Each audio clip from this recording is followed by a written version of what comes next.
Shalom. हे मेरे परमेश्वर के प्रिय लोगों, मैं तुमसे अत्यंत प्रेम करता हूँ और इस वक्त मैं तुमको एक बड़ी भेद की बातें बताने के लिए इस आवाज़ में तुमको बातें कर रहा हूँ। और हे मेरे पुत्र, तू अपने दिनों में उस समय को याद कर जब तू मुझे नहीं जानता था। उन दिनों में कैसे तू अपने जीवन में नाना प्रकार के संसार के कामों में पाया जाता था, लेकिन मैंने तुझे आवाज़ लगाया और तुझे बुलाया है।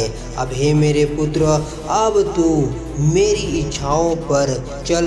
जिस प्रकार से मैंने अपने चेलों को बुलाया, वैसे ही मैंने तुझे बुलाया है। और तू मेरे लिए कार्य कर और उस कार्य का प्रतिफल तू निश्चय ही पाएगा।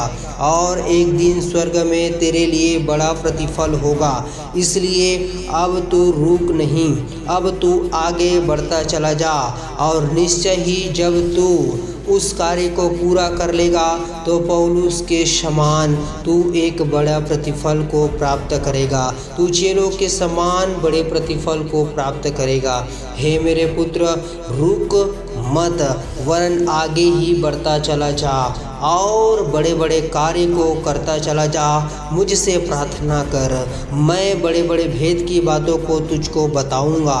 और मेरी आराधना कर, तेरे सारे बंधन टूटते चले जाएंगे। तेरी हर एक इच्छा और योजनाओं को मेरे सामने में रख और निश्चिंत हो जा। जिस जिस दिन तू कठिनाइयों में होकर के चलता है, उस समय निश्चय ही तू यह जान रख कि तेरा परमेश्वर तुझे देख रहा है। तेरा परमेश्वर तेरे साथ में है।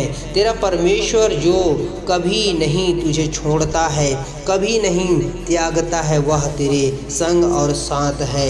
इसलिए हे मेरे पुत्र, ढांढस बांध और बल और हियाव और ताकत से भर जा। और मेरे नाम से अर्थात यीशु के नाम से प्रार्थना कर। जो कुछ भी तुम मेरे पिता से मेरे नाम से प्रार्थना में मांगोगे, निश्चय ही वह तुम्हारे लिए हो जाएगा और तुम्हारे जीवन में बड़ा प्रतिफल प्रकट हो जाएगा। ढांढस बांध और निश्चिंत होकर के मेरे कार्यों को करता चला जा। निरंतर प्रार्थना में अपने जीवन को व्यतीत कर। अपने हृदय के हर एक मलिनताओं को धो करके अपने मन में वचन को बसने दे और निरंतर मुझ में बढ़ता चला जा। जिस प्रकार से अब्राहम को आवाज़ गया कि हे अब्राहम,